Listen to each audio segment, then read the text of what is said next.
Neighbors near Johns Hopkins University's proposed DSAI complex are overwhelmed by its size in relation to their neighborhood and the effect it may have on their daily lives.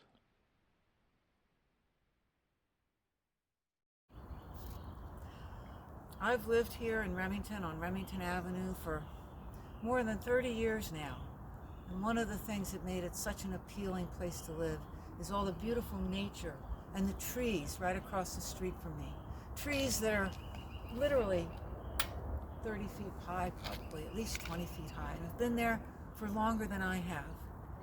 It is so upsetting to learn that Hopkins is going to remove these trees that are on public property to build a building that is going to dwarf my house. My house won't even be a third of the size of the building.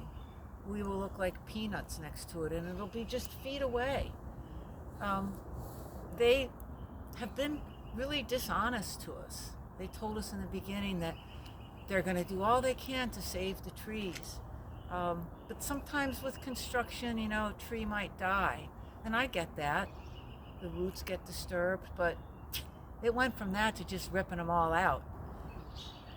Well, we just learned now that the entrance to the construction is going to be right across the street from our houses.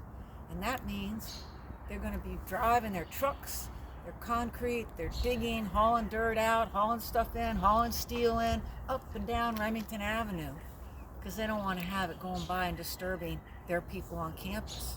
They don't care about disturbing us. It's so bad we had to get our houses surveyed, so if they start cracking, that we'll be able to show that we had damage done from all this construction. I mean, what's wrong with this picture?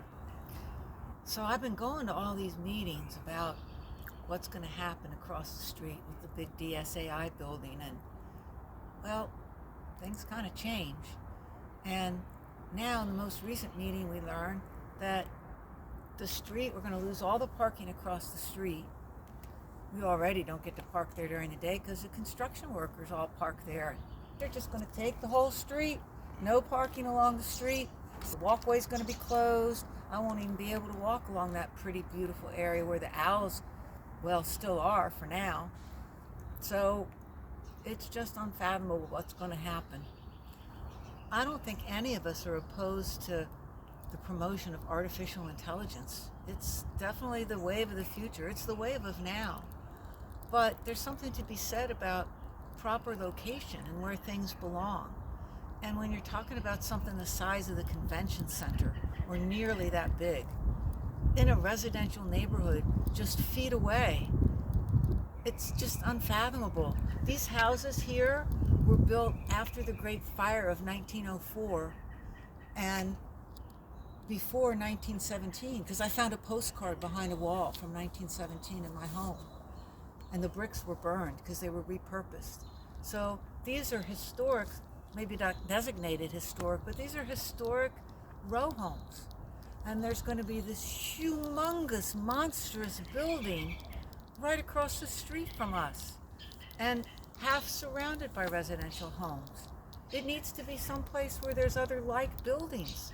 And Hopkins has so many places. So I just can't understand why they feel they must put it here. They don't care about us. They don't care about the impact the building, and let alone the construction disruption, is going to have on the neighborhood. I wish Hopkins cared about the community surrounding them and didn't just pretend to care.